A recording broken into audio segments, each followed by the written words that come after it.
Hey there guys and gals, and as you can tell this video is a little bit different. As you saw from the title and the thumb, I figured, you know what, I drive a Touareg V10 and I haven't really done that much with it on the channel, so why not find out how fast it is? What I do know about this car is that it's not stock, it's remapped. It's hard to say what the power and torque is because I haven't looked into it. I believe, based on research that I've done online, looking up the same kind of tuning that was done to it, I believe it may have somewhere in the region of 350 to 380 horsepower, and about maybe 570 to 600 pound-feet of torque. That compares pretty well to the stock version, about 307 horsepower stock, 553 pound-feet. The 0 to 60 on a Touareg V10 of this generation, this is the first gen. It's 56 plates, so the last of the first ones before they got the larger chrome grille. This car is rated at 7.8 seconds to 60, which doesn't sound great. Now, I believe this car's quicker than that, and the remap, of course, is part of it.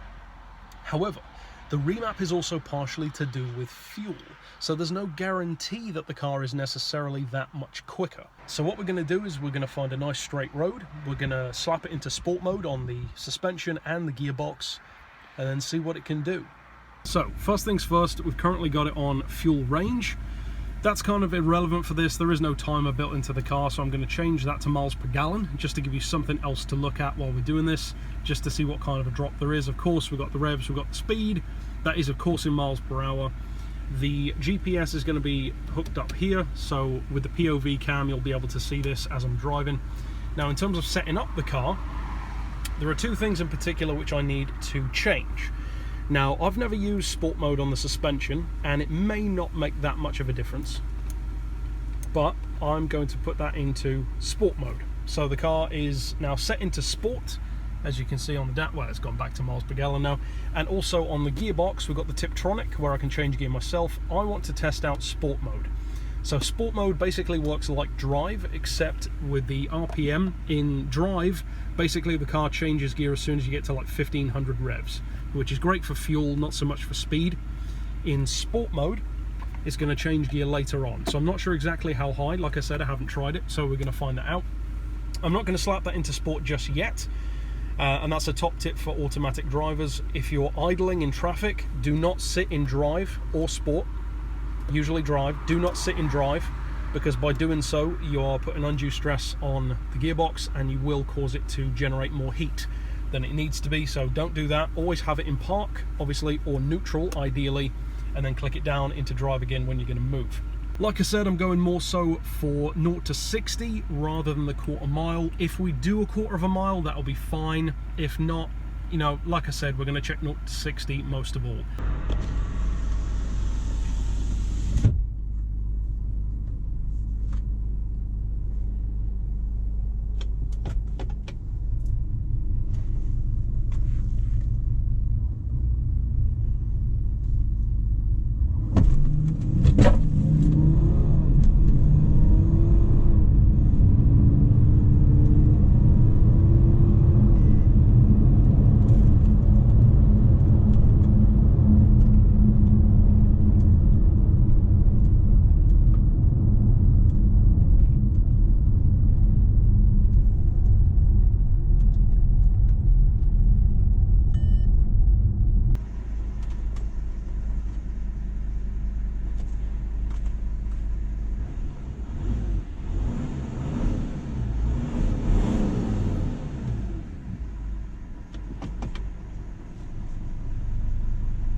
There you have it. So 0 to 60 on the first run, as you saw, was 7 seconds dead, so that's already 0.8 faster than stock. That's a pretty healthy increase.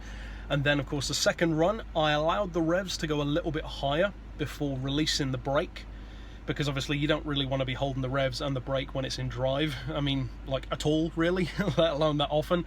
Obviously this was a special occasion, this isn't the kind of thing I'm doing all the time in the car. But 6.9 seconds, pretty nice run. I could probably get it even quicker than that if I allowed the revs to go even higher. But I really don't want to be revving the engine high when it's technically in drive. Now obviously if I was using the performance in this way all the time, it wouldn't last, because the components aren't designed to cope with around 600 pound-feet of torque, really, and it's going to just wear the car more rapidly. So like I said, I don't usually drive it like this. This was a very special occasion. As you might have seen, I didn't even notice the miles per gallon, it was probably down to like 5 or something, but as you might have noticed, the quarter-mile time wasn't great. I believe part of that is because I technically backed off way before a quarter mile. Because obviously, like I said, I'm not looking to do about 120 miles an hour on a relatively short road. The end result is very cool. I finally know, roughly at least, how quick the Touareg is, and I can now at least say that the Touareg can do 0 to 60 in 6.9 seconds. So, pretty nice, especially when I wasn't even changing gear. That was just sport mode. It's way faster than a normal Touareg, that's for sure, and that's just from a remap. So if you do own a Touareg V10, or if you're looking into getting one, I would 100% recommend getting it remapped. I don't recall the brand that this one was done with. I didn't actually do it, it was a previous owner anyway, but the differences speak for themselves. Way more than stock power, way more than stock torque. I will let you guys know if I find out what the numbers are, but I'm not sure at the moment. 0 to 60 in 6.9 minimum. Top speed, I presume, is probably at least the same, and in terms of fuel economy, it's like 36 to the gallon. Average economy of a Touareg V10 is like 30 to the gallon at best. This one is now running like 36, so it's a massive difference. Obviously, it only does that on the highway, not around town, of course, but still, that kind of improvement is great. So thanks for stopping by. It's a relatively brief video, but a pretty cool one nonetheless, and I do plan to potentially do some more Touareg V10 related videos in the future as well. But that's it for this vid. Of course, stick around on the channel for more, and until next time, I'll see you then. But for now, as always, thanks for watching.